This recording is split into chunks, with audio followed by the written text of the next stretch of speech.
Hi guys అందరూ ఎలా ఉన్నారు? ఇవాళ వీడియోలో వచ్చేసరికి టీఎస్ ఎంసెట్ బైపీసీ కౌన్సిలింగ్ సంబంధించి మనకి సెకండ్ ఫేజ్ కౌన్సిలింగ్ నోటిఫికేషన్ అయితే రిలీజ్ చేశారండి. సెకండ్ ఫేజ్ కౌన్సిలింగ్ సంబంధించి మనకి ఇంపార్టెంట్ డేట్స్, షెడ్యూల్, ఈవెంట్ మొత్తం కూడా మనకైతే ఎక్స్ప్లెయిన్ చేయడం జరిగిందనమాట.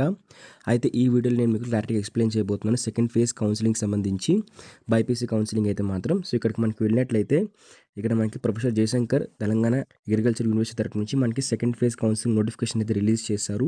ఇది అఫీషియల్ వెబ్సైట్ అనమాట. కొంచెం కిందికి వెళ్ళినట్లయితే ఇక్కడైతే మనకి పీడిఎఫ్ అయితే మనకి ఇవ్వడం జరిగిందనమాట. సో మీరు కూడా పీడిఎఫ్ అయితే డౌన్లోడ్ చేసుకొని ఒకసారి చెక్ చేసుకోవచ్చు. ఒకసారి చూపిస్తాను ఒకసారి పీడిఎఫ్ అయితే ఏ విధంగా ఉంటుందని చెప్పేసి. సో మనకి పీడిఎఫ్ అయితే ఈ విధంగా ఉండడం జరిగిందనమాట. ఇది మనకి 29th అయితే వచ్చింది. అయితే కౌన్సిలింగ్ అయితే మాత్రం మనకి రేపటితో అయితే ఉండబోతుందన్నమాట. సో అందుకని ముందు ఏంటంటే మీరు ఇంకా మన ఛానల్ సబ్స్క్రైబ్ చేసుకోలేదా? సబ్స్క్రైబ్ అయితే చేసుకోండి. సబ్స్క్రైబ్ చేసి కామెంట్ చేయండి మీరు తెలంగాణ బైపీసీ కౌన్సిలింగ్ సంబంధించి ఏ కోర్స్ కోసం ఎక్కువ వెయిట్ చేస్తున్నారని చెప్పేసి. దానికి సంబంధించి వీడియో చేయడం జరుగుతుందన్నమాట. ఇక టాపిక్ అయితే వెళ్ళిపోదాము. అయితే ఇక్కడ అబ్జర్వ్ చేసినట్లయితే ఇక్కడ మనకి రేపు 3rd సెప్టెంబర్ని అయితే మనకి 10 AM స్టార్ట్ అవుతుందన్నమాట కౌన్సిలింగ్ అయితే మాత్రం. సో ఎవరైతే ఫార్మర్, అగ్రికల్చర్, లేబర్, ఫార్మర్ కోటర్స్ ఉంటారో, ఇంకా నాన్ రూరల్, ఎస్సీ, గ్రూప్ 3, ఇంకా ఎస్టీ, ఈడబ్ల్యూఎస్ మొత్తం.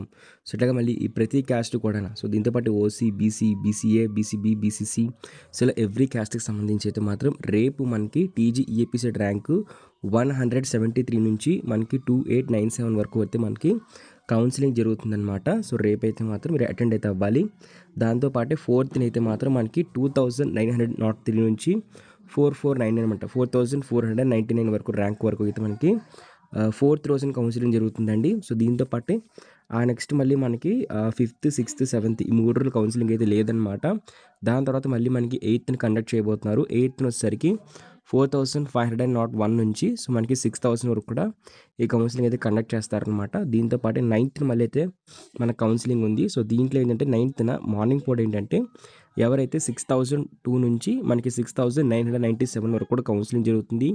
దాంతోపాటు ఎవరైతే అగ్రికల్చర్ లేబర్ కోటా కానివ్వండి, రూరల్ కోటా కానివ్వండి, ఫార్మర్ కోటా ఉంటుందో సో అందులోనైతే మాత్రం ఎవరు ఉంటారో సో ఎవరికైతే వాళ్ళకైతే కౌన్సిలింగ్ కండక్ట్ చేస్తారనమాట. దాంతోపాటు 10th వచ్చేసరికి సో ఓన్లీ అని చెప్పి మెన్షన్ చేయడం జరిగిందనమాట. క్లారిటీగా అయితే మాత్రం agriculture, labours, rural, farmer quota మాత్రమే. అది బీసీఏ వాళ్ళకి, బీసీసీ వాళ్ళకి, బీసీఈ వాళ్ళకి, ఎస్సీ గ్రూప్ 1కి, ఇంకా ఈడబ్ల్యూఎస్కి 10th అనమాట. ఎస్సీ గ్రూప్ టీకి, ఓకేనా. సో ఎస్సీ గ్రూప్ డి ఇక్కడ చూస్తారు కదా, ఎస్సీ గ్రూప్ 3, ఇంకా ఎస్టీ, ఇంకా ఈడబ్ల్యూఎస్, ఓకేనా. సో ఇక్కడ వాళ్ళకైతే ఇక్కడైతే జరుగుతుంది.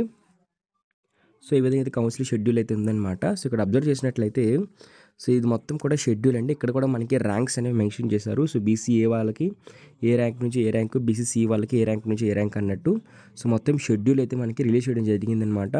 సో ఇది మనకి పూర్తిగా ఉన్న షెడ్యూల్. దీంతో పాటు ఇది రిజర్వేషన్ అనమాట. సో ఏ కోర్సుల్లోని, ఏ కాలేజీల్లోని మనకి ఎంత రిజర్వేషన్ అనేది ఉండబోతుందని చెప్పేసి, ఫార్మర్ కోటాకి ఎంత, అగ్రికల్చర్ లేబరర్స్ కోటాకి ఎంత, రూరల్ కోటాకి ఎంత అని చెప్పేసి అయితే ఇవ్వడం జరిగిందనమాట. సో ఇదైతే మొత్తం కూడా అబ్జర్వ్ చేసుకోండి ఒకసారి. అయితే కౌన్సిలింగ్ ఎవరైతే అటెండ్ అవుతున్నారో వాళ్ళు తీసుకెళ్లాల్సిన డాక్యుమెంట్స్ లిస్ట్ అయితే ఇదనమాట.